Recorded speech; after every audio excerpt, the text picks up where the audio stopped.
4장까지는 주로 고린도 교회 안에 있었던 분열의 문제, 분쟁의 문제를 다루었습니다. 교회가 나누어져 있습니다. 한 가지 해결책을 제시했습니다. 뭐 여러 가지 해결책이라고 말할 수도 있겠지만 단 한 가지를 얘기하자면 여러분 어떤 걸 바울이 지금 그 교회의 분쟁의 문제를 해결하기 위해서 제시했다고 생각하십니다. 1장부터 4장까지 한번 기억을 더듬어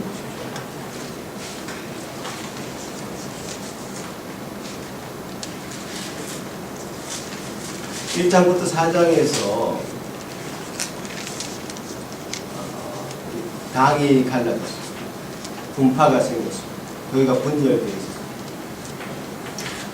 분열되어 있고 분파가 생겼을 때 서로는 서로를 향해서 자기 스스로는 지혜롭다 생각했고 다른 사람을 향해서는 미련하다고 생각했습니다. 잘남이 있었고 자랑이 있었습니다. 자랑하게 되어 있습니다. 저 미련하거든요. 우리는 너무 똑똑합니다. 똑똑함을 자랑했습니다. 그럴 때에 사도 바울은 단 한 가지 대안을 제시했습니다. 십자가였습니다. 나는 너희들이 그렇게 미련하다고 생각하는 십자가밖에 자랑할 것이 없다라고 대안을 제시했습니다. 십자가 안에서 우리는 다 하나가 되어야 된다. 십자가의 능력으로 이 땅 가운데 살아야 된다. 말에 하나님의 나라는 있지 않다. 하나님의 나라는 하나님께서 이 땅 가운데 이루시고자 하는 그 진정한 하나님의 나라는 십자가의 능력으로 하는 그 일입니다. 십자가라고 하는 대안을 제시하시면서 갈라져 있고 서로 분열되어 있던 그 마음을 하나로 모으려고 애를 썼습니다. 5장에 들어서서는 이제 또 다른 도덕적인 문제, 교회 안에 들어와 있는 문제를 끄집어내고 있습니다. 바울이 일부러 고린도 교회의 문제점을 파헤치려고 하는 건 아니겠죠. 오늘 본문을 보니까 바울은 그런 소식을 멀리 지금 에베소에서 이 편지를 쓰고 있는데 멀리서 이 소문이 사람 입을 통해서 자기에게까지 들리고 있습니다. 자기에게까지 들렸다는 이 소문은 사도 바울만 알았겠습니다. 교회는 물론이요, 그 지역, 고린도 지역은 물론이요, 다른 지역에까지 화다하게 소문이 난 사건이었습니다. 그 사건의 기본적인 내용은 여러분 이해가 되실 것이죠. 방금 성경을 읽었기 때문에 이해가 되실 것이죠. 한 가정에서 일어난 일입니다. 그 아버지 아내의 아내가 친어머니인지 계모인지 그건 우리가 여기서 분명하게 알 수는 없습니다. 하지만 아버지 아내와 그 아들이 음행하였다는 일을 교회에서 드러낸 것입니다. 자, 그런데 사도 바울은 그 사람, 그 가정에서 일어난 일을 가지고 문제를 삼는 것이 아니라 그 문제를 가지고 어떻게 교회가 처리했느냐, 교회가 그 문제를 어떻게 신중하게 다루었느냐, 그 문제에 대해서 교회는 어떤 입장을 가지고 있느냐, 그 문제를 가지고 교회가 가지고 있는 그 입장이라는 것은 굉장히 중요합니다. 사도 바울은 교회가 가지고 있었던 그 입장, 교회가 그 문제를 처리함에 있어서 어떤 자세를 가졌느냐를 지적하고 있는 것입니다. 왜냐하면 교회는 하나님께서 우리에게 주신 기관입니다.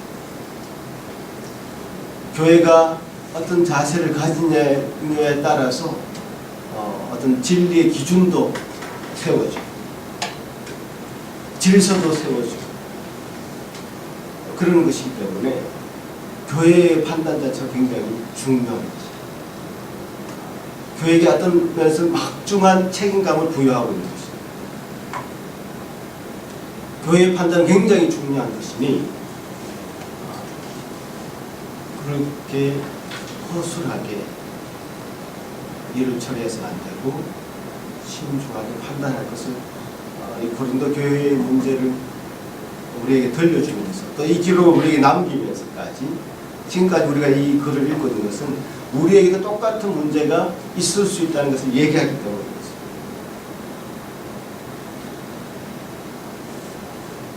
고린도 교회에 일어난 이 음행의 문제는 사도 바울이 이 문제를 지적하면서 이방인에게도조차도 없는 너희들이 지금 하고 있느냐 이렇게 지적을 했습니다.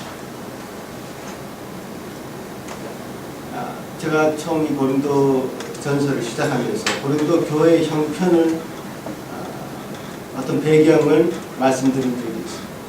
고린도 교회는 무역의 중심지역, 상인들이 많이 다니는 곳이요.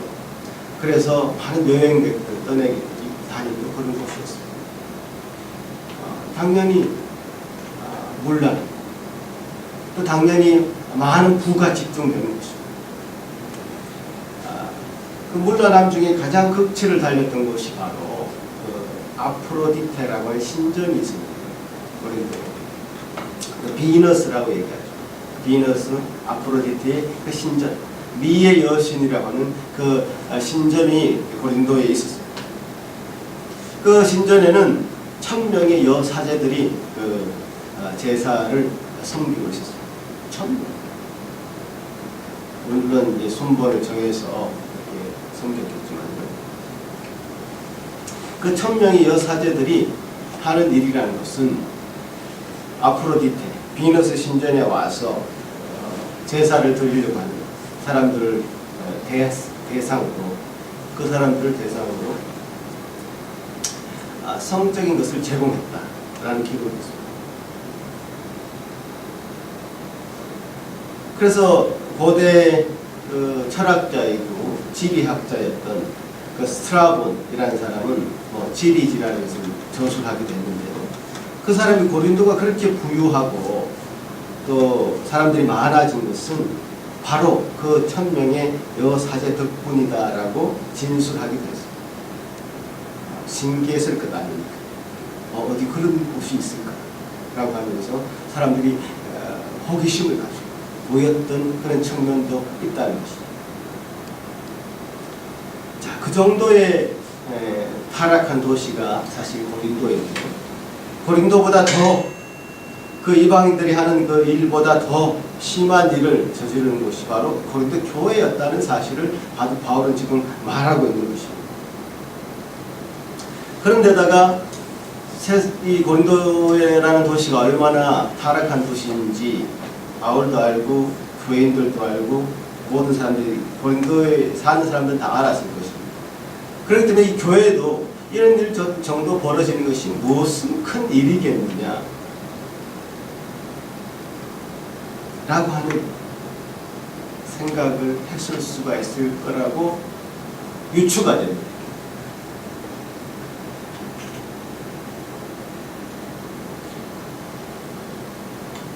그런 유추에 대해서, 그런 선택에 대해서 이런 이방인 중에도 또 일어나지 않는 그 일을 행한 고린도 교회 그 성도에 대해서 선택한, 판단한 그 교회의 판단에 대해서 사도 바울은 이렇게 지적합니다. 교만해져. 어떻게 너희들이 이런 상황에 대해서 교만해져서 통한이 여기지 않고, 통한이 여긴다는 것은 마치 부모님이 돌아갔을 때의 그런 슬픔, 안타까움, 아쉬움, 어떤 극한 슬픔을 표현하는 말이죠. 그래서 그런 슬픔을 가지지 않고 이 일을 처리하지 않고 그냥 넘겨버리고 가만히 내버려두는 거죠. 그래서 오늘 이 본문은 교회 내에서 일어나는 구체적인 사건에 대한 교회의 분명한 판단, 쉽게 말하자면 어떤 징계에 대한 내용입니다. 징계라는 것은 사실 굉장히 무거운 주제죠. 우리도 교회에서 한 번도 뭐 시행해 본 적이 없는, 앞으로도 시행하지 않았으면 좋겠는 그런 일이지만, 징계라는 것은 굉장히 무거운 일입니다. 어떤 사람에 대해서 근신을 명하고, 어떤 사람에 대해서 정직, 그 직을 멈추시오 얘기하고, 혹은 심지어는 면직,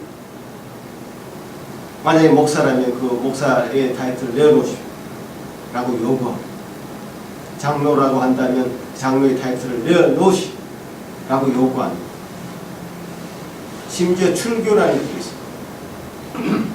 나가시오,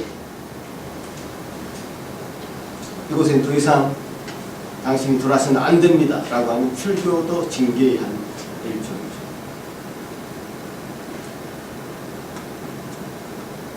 그 종교개혁 시대에는 수찬정지라는 그 징계도 있었어요. 지금 요즘은 잘 시행이 되지 않습니다만, 수찬정지가 뭐냐, 성찬에 참여할 수 없도록 막는 것입니다. 성찬, 우리가 지난주에 성찬을 했지 않습니까? 성찬을 한다는 것은 어떤 의미가 있는 것입니까? 성찬에 대해서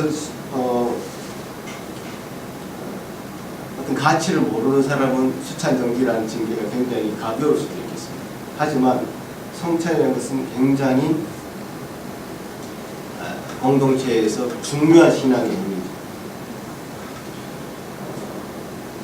주님께서 우리에게 보이지 않는 주님께서 말씀을 통하여 우리에게 또 성찬을 통해서 보일 수 있는 형태로 우리에게 진리를 전달하신 것이고 선언하신 것입니다. 예수께서 십자가 사건을 통해서 우리에게 행하신 그 일을 눈으로 보며 그 은혜를 다 같이 누립니다. 그래서 떡을 먹고 포도주를 마시고, 그 행위를 통해서 주님이 죽으심과 부활하심의 길이고, 그래서 공동체라는 것을 다시 한번 확인합니다. 성찬이라는 것은 굉장히 초대교회 공동체에서는 모일 때마다 성찬을 했습니다. 거의 매주일 했겠죠. 말씀으로 하나님께서 우리에게 말씀하셨다면 성찬으로 하나님 우리에게 드러내 보여주십니다. 그런 행위로서 성찬을 했다는 것.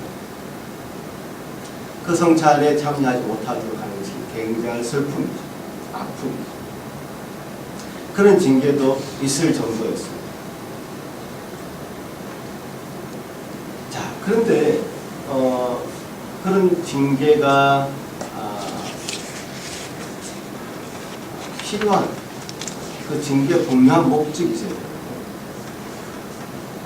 왜 그런 징계를 하느냐? 사도 바울은 그 5절에 이런 얘기를 합니다. 이런 자를 사탄에게 내주었으니 이는 육신은 멸하고 영은 주 예수의 날에 구원을 받게 하게 합니다.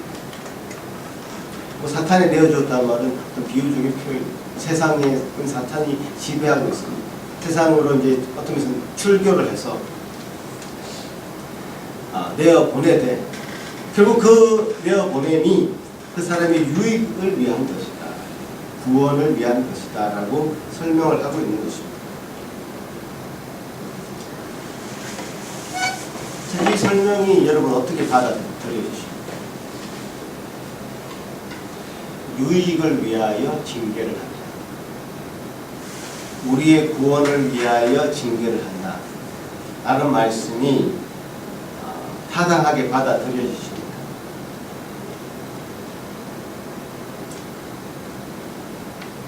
제가 속한 교단에서도 이 권징에 대해서 설명을 하고 있는 헌법의 조항이 있는데요. 제가 읽어보면 권징의 목적, 진리를 보호하며 그리스도의 권세 있는 이름과 존귀하신 영광을 견고하게 하며 악행을 제거하고 교회를 정결하게 하며 덕을 세우고 범죄한 자의 신령적 유익을 도모하는 데에 있다. 범죄한 자의 신령적 유익을 도모하는 데에 있다라고 징계의 목적, 그러니까 권징의 목적을 설명하고 있습니다. 각 개인의 유익을 위해서 징계는 반드시 있어야 된다. 권징은 반드시 있어야 된다라고 설명합니다.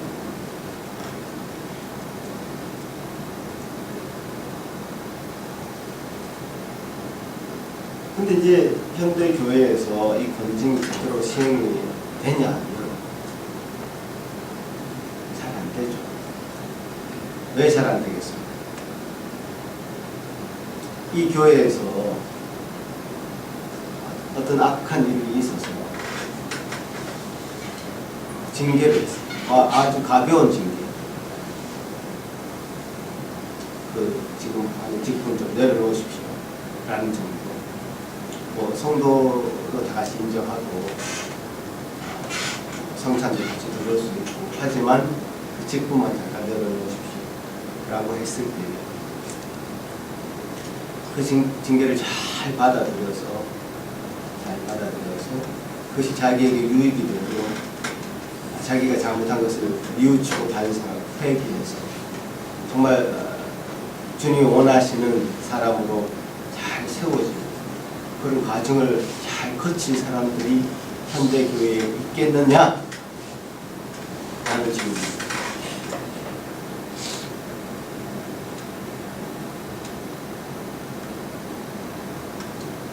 자신의 유익을 위해서 그렇게 했음에도 불구하고 그 징계를 받은 사람은 여러 가지 변명과 합리적인 자기 합리화를 시도할 가능성이 아주 높은 것입니다.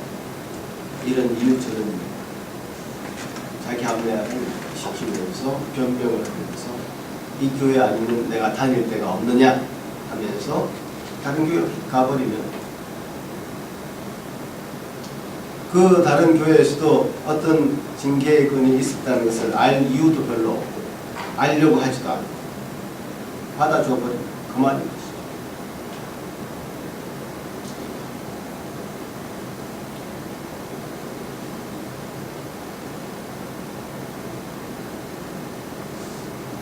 그렇기 때문에 이런 얘기를 한다는 자체가 설교다 시간에 이 말씀을 놓고 이런 얘기를 한다는 자체가 어떤 면에서는 무의미하게 느껴질 수도 있겠습니다만은 우리는 말씀을 집사님 기도로 이 말씀으로 우리가 어떤 면에서는 새롭게 세워져야 돼요. 말씀이 원하는 대로 살아가려고 노력하는 사람들이라면 말씀이 원하는 대로 살아보자. 작은 공동체에서만 어떤 면에서는 분명히 잡을 수 있는, 분명히 시행할 수 있는 그런 분명한 내용이라고 저는 생각합니다. 말씀이 원하는 대로 살아가요. 지금 교회는 정결하게 지켜져야 되기 때문에 이런 행위가 있었을 때 단호하게 대처를 해야 된다. 어떤 면에서는 쫓아내. 지금 13절의 마지막에 결론적으로 내쫓아라. 왜 그 사람을 내버려둬서 이 교회의 정결, 교회에 예수님이 몸된 그 교회를 무너뜨리려고 합니다. 물론 어떤 성도의 잘못에 대해서 기본적으로 감사주고 싸매어주고 사랑해주고 받아들여주는 것이 1차적입니다. 그게 1차적이에요. 근데 지금 여기 나오는 사건 자체의 그 성향을 볼 때 싸매서는 될 일이다. 사랑해줘서 될 일이다. 그냥 정신 반짝 차리도록 내쫓아야지 문제가 해결됩니다. 그럴 경우가 있는데 어떤 면에서 이 두 경우가 아주 예민한 경계선에 있을 수도 있습니다. 싸매줘야 될지 내쫓아야 될지 애매한 경계가 있을 수는 있지만 그래서 교회의 어떤 마음을 완전히 모아서 이 문제를 잘 해결해 나가도록 노력해 줘야 돼요. 우리 몸의 신체에도 이게 칼에 베었으니 이 새끼 손가락이 칼에 베어가지고 지금 피가 철철 납니다. 아, 새끼 손가락 필요 없으니 잘라버려. 이렇게 하지 않잖아요. 처음에는 싸면 좀 약도 바르고. 그래서 이 새끼 손가락이 나을 수 있도록 노력하자. 저 발에 뭐 무좀이 생겼어요. 아, 저 무좀 보기 싫어. 발가락 다 잘라버려. 이렇게 하지 않잖아요. 무좀이 나을 수 있도록 열심히 코코넛 오일도 바르고, 그죠? 열심히 이제 치료를 합니다. 자, 그런데 당뇨발이라는 게 있습니다. 당뇨가 걸린 사람은 이 고세혈관 쪽에 굉장히 취약하기 때문에 혈관이 많이 가지 않기 때문에 그 인펙션이 오면 발 같은 데 끄트머리 썩어들어요.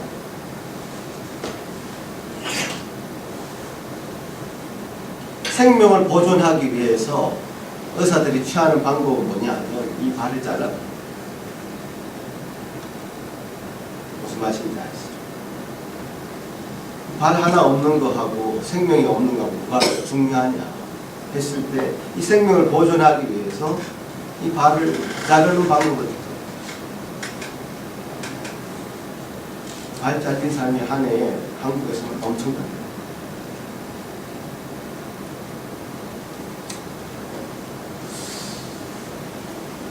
왜냐하면 이 생명을 지켜야 됩니다.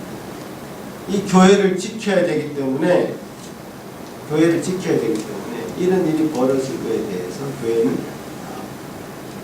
출교라는 명확한 징계를 통해서 교회를 지켜내야 됩니다. 하지만 그 성도에 대해서 나가는 것이 완전히 내쫓는 것이 아니라 당신의 잘못을 반성하고 뉘우치고 회개해서 다시금 주님의 나라에 합당한 사람이 되어서 온전히 다시금 회복해서 돌아올 수 있도록 기회를 주는 것입니다.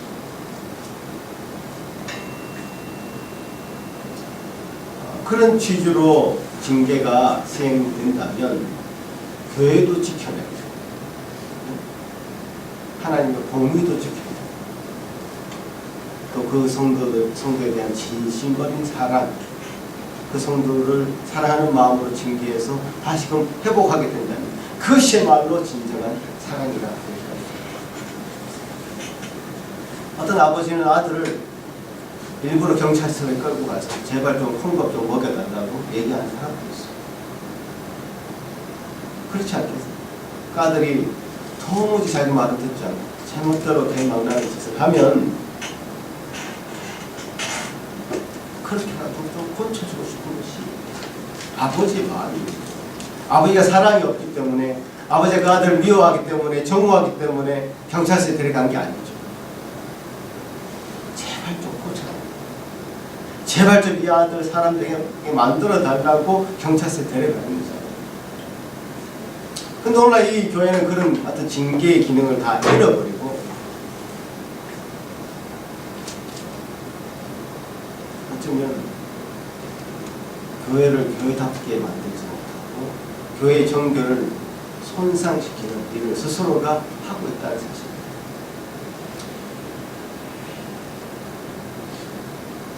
최근에 많은 일들이 사실 한국 사회에 교회의 문제 때문에 뉴스에 오르고 입담에 오르고 소문을 타고 그런 일들이 참 많습니다. 명성교회 사건을 얘기하지 않을 수가 없습니다. 그 사건의 어떤 근본적인 문제도 교회가 재판할 때 그 교회 문제를 제대로 파악해서 정말 하나님의 양심 앞에 한수 부끄럽지 않게 판단했느냐, 재판의 문제였거든요. 은퇴한 목사가 그 자녀들에게 혹은 자녀 배우자 또 자녀의 배우자 또 자기 부인에게 목회의 권한을 넘겨주는 것을 금지한 법이 분명히 있음에도 불구하고 2년 정도 은퇴한 지 지났다고 해서 그것을 합당하게 판단한 자체가 너무 법의 취지에 어긋난 것이죠. 그 분명한 어떤 면에서는 사건이고 너무 obvious, 너무 분명한 그것은 불법이라는 거죠. 근데 그걸 합법으로 만들어두면 재판의 문제예요.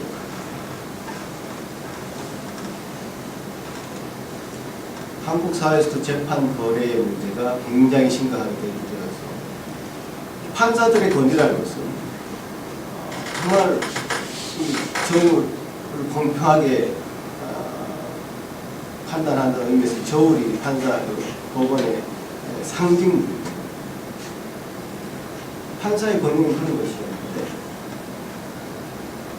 어떤 정치적인 거래를 통해서 재판, 그래서 법대로 시행하지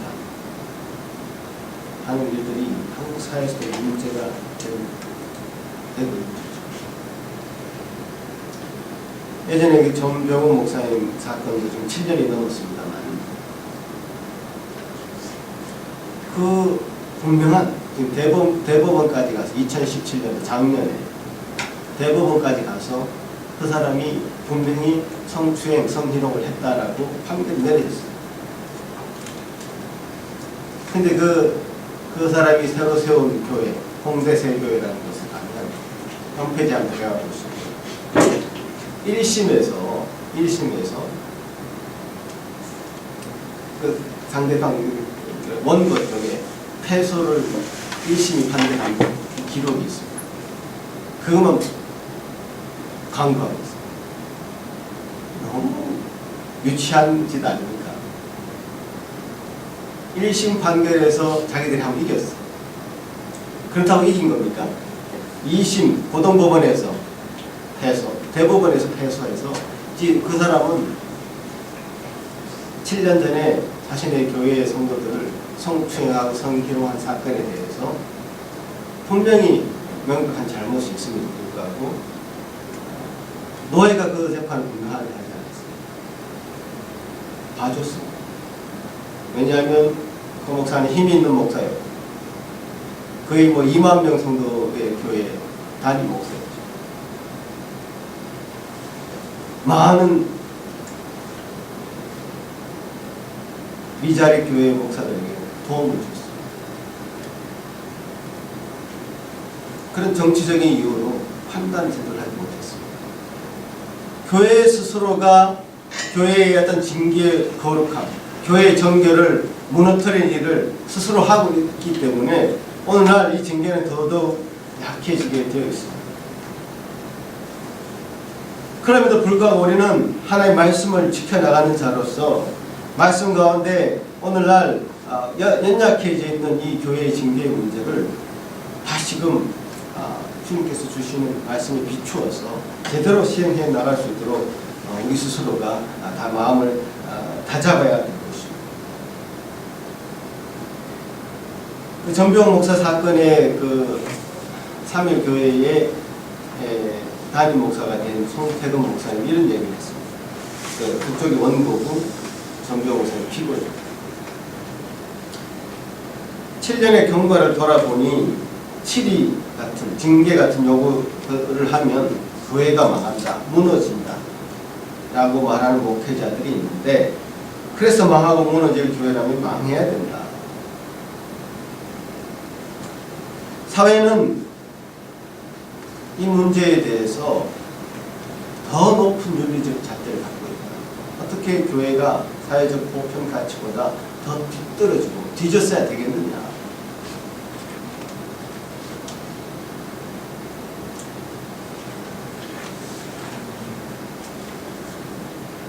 교회가 더 사회보다 뒤떨어지고 서로 숨기고 서로 봐주고 드러내지 않고 드러내면 드러낼수록 여러 가지 파헤쳐야 될 것이 더 많아서 그런지 몰라도 더 투명하지 않겠어 사실. 지금 명성교회 문제가 세습 문제로 끝날 줄 알았는데 사실은 그 세습 문제 뒤에는 엄청난 돈의 문제가 개입되어 있었다는 사실을 지금 여러 미디어에서 추적하면서 탐사 보도를 하고 있습니다. 제가 그 모든 것을 다 지금 기정 사실로 받아들이는 건 아니지만 의심의 눈초리로 사실을 바라보고 있습니다.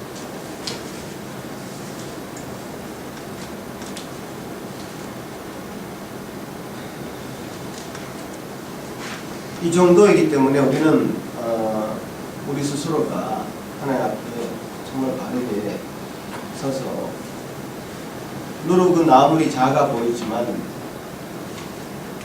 그 작은 누룩으로 빵 한 덩어리 다 부풀게 만드는 그런 엄청난 영향력을 지니고 있습니다. 악이라는 또 바로 그런 것이 처음에는 작게 들어왔지만 그것을 내버려 두면 점점 커지게 됩니다.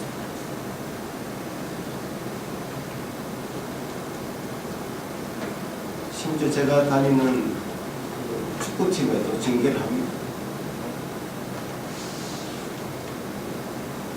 플레이하다가 서로 욕하고 싸워서 2주 출장 정지 내렸습니다.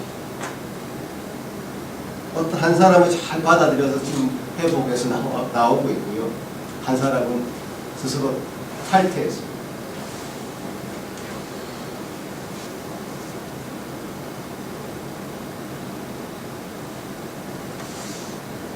교회는 드러내놓고 싸우지 않기 때문에 인기를 드러낼 기회가 별로 없을지 모르지만 축구장에 나가요.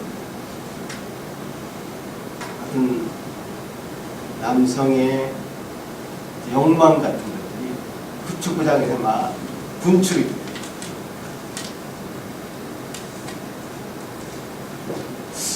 그런 현장에서 자기 신분이 장로이더라고요. 이번에 싸움 보는 장로님과 집사님 싸우거든요. 장로일지라도 집사일지라도 자기 욕망이 분출합니다. 그 부분에서 주님께서 우리에게 고쳐야 될 부분이 있다고 한다면 그 부분이야말로 고치고 주님 앞에 온전히 새로운 사람이 되어가도록 노력해야 되는 부분이 바로 그런 부분인데 지금 양국 예배드리러 나와서 거룩하게 예배드리는 척하고 있다면 만약에 여러분을 대상으로 얘기하는 건 아니고 만약 우리가 그렇게만 하고 우리를 감추고 있다면 우리의 그 욕망이 드러나는 그 현장, 제가 예를 들어서 축구장이라고 얘기했습니다만 축구장, 또 아주 치열한 경쟁이 있는 그 비즈니스 현장, 또는 직장의 그 상하 관계에서 굉장히 긴장감이 맴도는, 그래서 자기가 물을 밟지 않으면 올라가지 못하는 그런 어떤 그런 상황, 그런 욕망이 바로 분출되는 그 현장에서 우리에게 너는 어떤 사람이냐 라고 물었을 때 하나님 저도 그렇게 되지 않습니까? 그 부분에 대해서 지적해서 징계를 할 때 받겠습니다 라고 말할 수 있다. 그게 바로 하나님 앞에 바리선 신자들의 모습들이야. 그렇게 생각이 들거든요.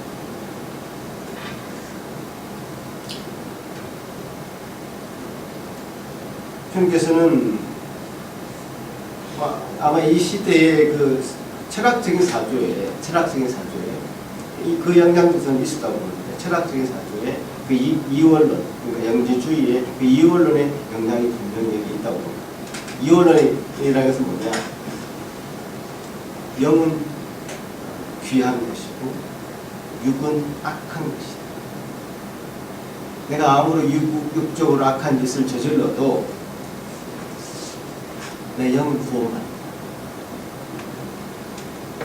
그 영과 육을 분리해서 생각하는 경향이 있습니다. 그 철학적인 사주에 보면 그래서 종교적으로 이제 친분도 있기 그 영향이 있기 때문에 영과 육을 분리해서 생각한다. 그런 경향 때문에 이런 일을 하고도 우리는 구원받은 백성이다. 이렇게 스스로를 또 교회도 그렇게 방어를 쳤을 수도 있습니다. 그러나 사도 바울은 그 부분에서 분명히 지적을 하죠. 아니다. 이제 고린도전서의 그 후반부로 가면 이제 부활에 대해서 얘기합니다. 사도 바울은 분명히 몸의 부활에 대해서 분명히 얘기합니다. 우리 영만 부활하는 것이 아니라 우리 몸 자체도 귀한 것이다. 우리 육신 자체도 구원받아야 될 그 대상인 것이다. 우리 육신으로 하는 모든 어떤 육신적인 본능의 본성의 부분은 그냥 그 육신의 본능이니까 그 마음대로 하도록 내버려 두고 그냥 영적으로 내가 고상한 척만 하면 되는 것이 아니라 육신이 본능이 지배하는 그 삶의 구체적인 현장에서도 주님은 우리에게 하나님의 모든 자로서의 모습을 보여줄 것을 얘기하고 있습니다.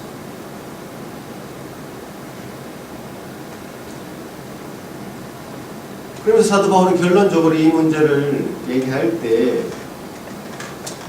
내가 이 세상 사람들이라면 그렇게 얘기하지 않는다. 하나님의 교회이기 때문에 내가 지금 이렇게 얘기한다.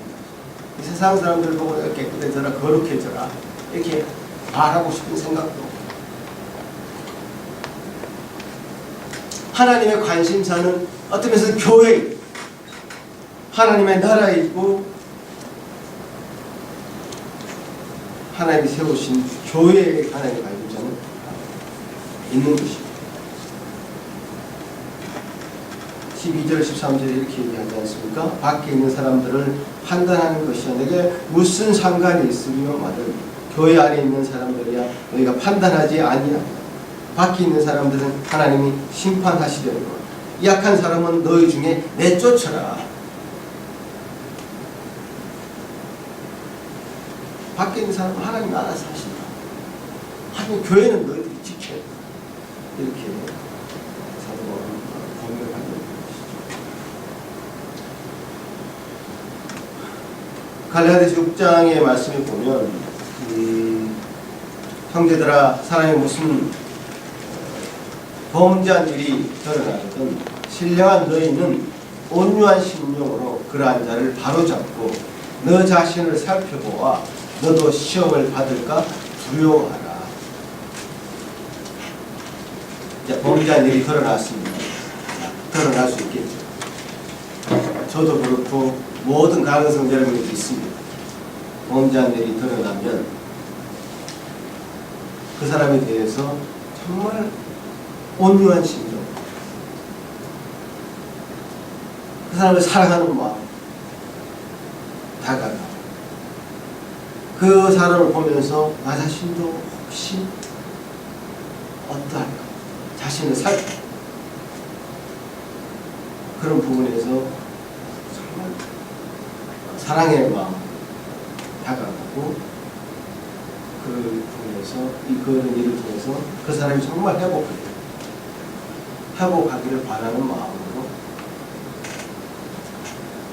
그 사람이 돼야 된다. 사랑하는 마음으로 회복의 목적이 있는 거죠. 교회의 회복, 또 그 사람이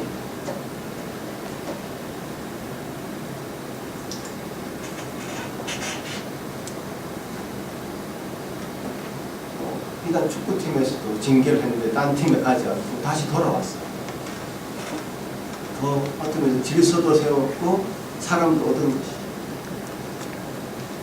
그 사람 더 충성할 거다. 또 이 법이 집행되고 있다는 사실도 알 거다. 저는 그런 일이 없는 것보다 그런 일이 있어서 회복해서 돌아오는 것이 더 좋은 일이라고 생각합니다.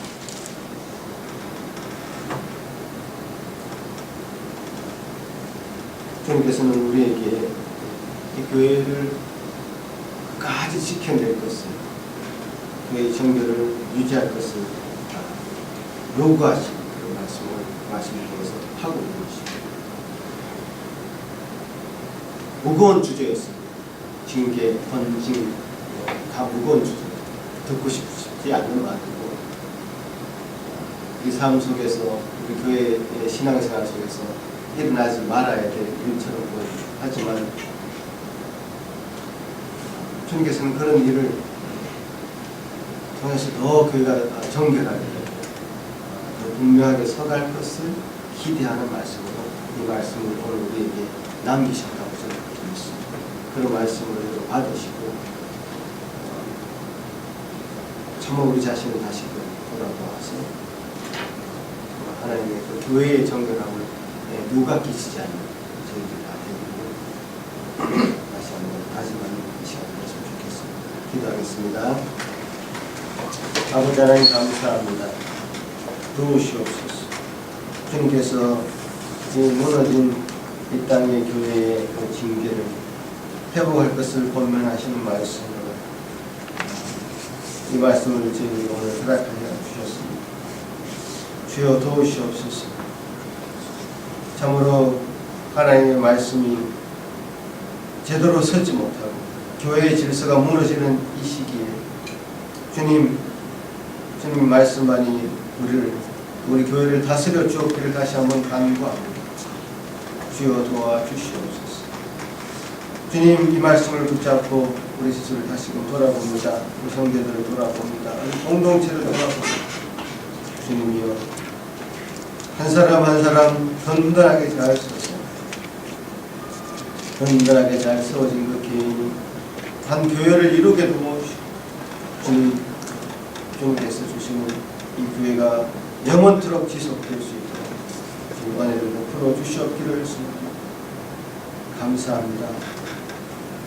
예수님 이름으로 기도드립니다.